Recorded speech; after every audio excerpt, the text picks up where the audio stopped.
All right, we say good afternoon to David Heurtel in for Jim Meny today. Hope Jim is feeling better soon. And David, appreciate you being on.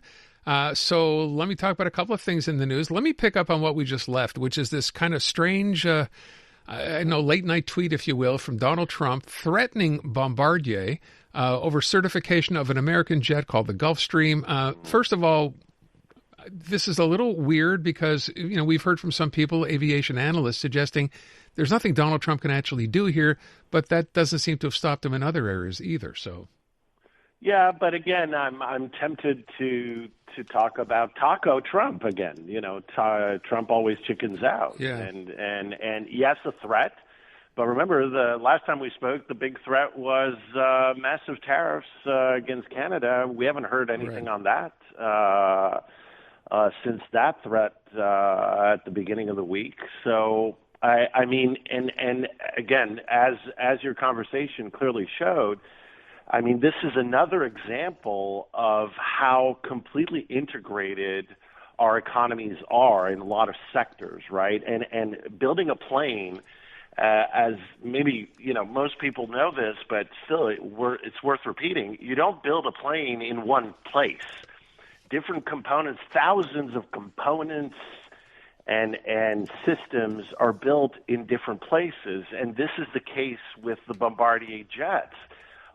There are 9 plants in the U.S., including some in very red states like Indiana. There's a huge plant in Indiana that Bombardier is scheduled to actually invest in for growth, actually. 3,000 direct jobs, 2,800 suppliers, Aaron, in the U.S., that are dependent on Bombardier. So this is yet again, Trump just grabbing on something. He's not doing well. Latest polls yesterday, 37% of Americans think that he's doing a good job. This is the lowest that we've ever seen Trump. He's always been able to keep his head above 40%. And so, he's trying to do anything to change the conversation, but it's not working. He's also watching, he always points out when markets do well. Look at that, first time above this level or right. 7. Yeah, well, the last few days have been really, really rough as well. I'm sure part of it having to do with what's going on in the U.S. So there's Absolutely. that to consider, right? I wonder, though, too, at the end of all this, and I sort of hate to frame it this way, David, but to sort of come out of the blue and just sort of, go after Bombardier without, as you said, having considered how many jobs are in the U.S. in different states, including in red states. It's now 4:00 in the afternoon the following day. He hasn't taken it back yet. What's the time limit on this? Well, I think he thrives on, putting people in an uncertainty mode. He loves this chaos he generates. And I have to say it also because it's been brought up many times when he does this. I mean, the Bombardier stock is down 7-8%, yeah. right? But that means, do we know who's buying up the stock right now and taking advantage of the situation? And again, there have been a lot of accusations made. Obviously, we can't substantiate them. That people close to the regime make a killing when he does this, because if you have advanced knowledge of this, you buy up the stock cheap, right? And so you make a killing. And so, but again, he's done this with what did he do? He threatened 8 European countries about Greenland, right? He backed off without saying he was backing off. And the threat against Canada after Mark Carney's speech, that hasn't materialized. So again, I think he's this is classic Trump, but cooler heads usually prevail. Let's hope they do here. I want to play this one clip. This doesn't, I guess, tie directly to this, although maybe it does. So Paul St-Pierre Plamondon asked about the story today. The question he was asked was by the reporter, do you think that Trump's tweet with respect to Bombardier and what we're talking about right now is in direct retaliation for Canada's deal with China? Okay. This is what he said. Going to China and trying to get a few thousands cars and deal with a few liters of canola oil, all this to be in a situation that is very complicated afterwards. I mean, that's a very good example of what it means to be on the menu. Quebec today is on the menu because we don't speak for ourselves, and Canada has made decisions that are incompatible with our interests. I guess that means if Quebec was a separate country and dealing with Donald Trump, they would just basically appease him and let him do whatever he wants to. Is that what your take on this is? I guess. I mean, he's trying to throw anything on the wall that will stick. Yeah. With what I find very interesting is you saw the Léger poll this week. The Bloc Québécois, has lost 12 points since all of this. I mean, the Léger poll was conducted both, in the aftermath of both the Davos speech and the Plains of Abraham's supposed controversy, right? The Quebec City speech, and Carney's popularity in Quebec is exploding. He was already the most popular politician in Quebec. He is now much, much, much ahead of Paul St-Pierre Plamondon. And the interesting thing, and anything, I mean, he's gonna say that if Quebec were independent, there would be no common cold in Quebec. I mean, he's going to try anything at any time to say this. The real important thing, I think, that happened today is that Paul St-Pierre Plamondon, Aaron, announced that a PQ government would cut taxes on small and medium-sized businesses. So the criticism that has been levied against Paul St-Pierre Plamondon, even in the nationalist press, saying, how about talk about real issues? He's starting to modify his tone. Now, I get that we focus on what he said about what's going on with Trump, and he'd always do that. But the thing is that if there wasn't a North American free trade agreement that was signed by Canada, a lot of the Quebec businesses that are currently exempt from the tariffs wouldn't be. Yeah. And so it goes both ways. So you can't just take, in an independent Quebec, we'd have everything. Oh, hold on a second.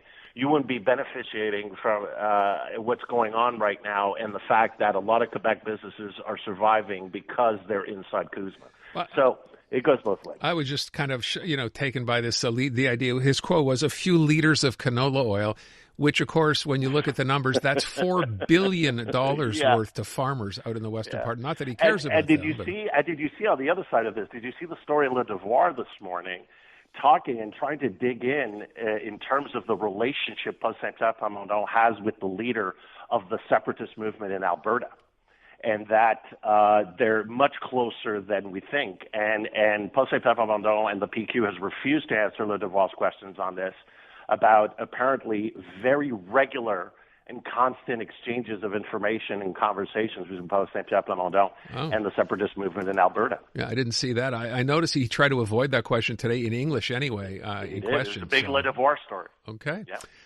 Okay, beyond that, I guess I might as well ask you, too. I asked this yesterday. I mean, it's not the story today, but when it comes to Doug Ford poking his nose into Quebec or separation, do you have an issue with this? Because this is another thing that set Paul St-Pierre Plamondon's hair on fire. Yeah, well, Paul St-Pierre Plamondon is desperately looking for a nemesis.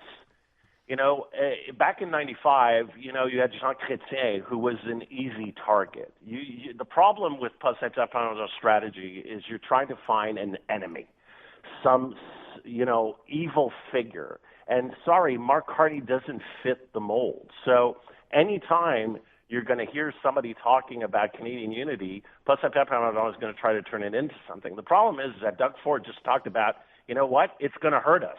And what I find very interesting about this is that if you look back 3, 5, 10 years ago, you would have to look hard for provincial leaders in the rest of the country saying, hey, Quebec is important.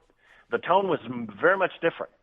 And some people would even say, let's just let Quebec go. Yeah. And so I think it's very interesting because Doug Ford is reading the same polls as everybody else. Mark Carney's theme of Canadian unity is scoring. Carney is scoring at 50% in Ontario. That's even higher than the 46% in Quebec. And he's at 60% satisfaction. So Doug Ford can read a poll as well. And Canadian unity sells, and all the provincial premiers have towed the line. I mean, not Danielle Smith, but Danielle Smith isn't talking negative about Quebec. So that's something for her.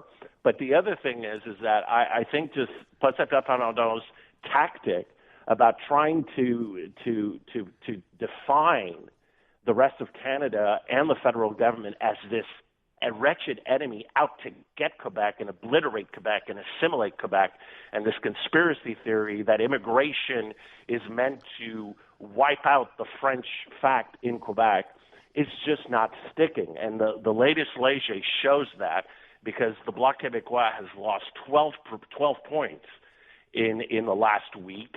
That includes the Plains of Abramsby, so it includes Davos. And so what's happening is that it's simply not working. David, real quick, I just want you to weigh in, if you don't mind, on the situation now in the CAQ. So you have Christine Frechette, you have Bernard Drinville. Yeah. I've heard both sides, some saying, well, you know what, she has an economic background, that's what they need. Others saying Bernard Drinville has more support. What are you hearing? What do you think happens here? Well, I've always said this is a caucus race, and the thing is that this week, Christine Frechette has 22 members of the caucus, including 11 ministers and some seniors like Jean Boulet, Jean-François Roberge, that are supporting her. Bernard Drinville is stuck at 9. And just a few minutes ago, just before we went on the air, the Journal de Montréal put out a Léger poll saying that Christine Frechette's favorables are at 39%, while Bernard Drinville's are at 26, and also Bernard Drinville's negatives are at 47.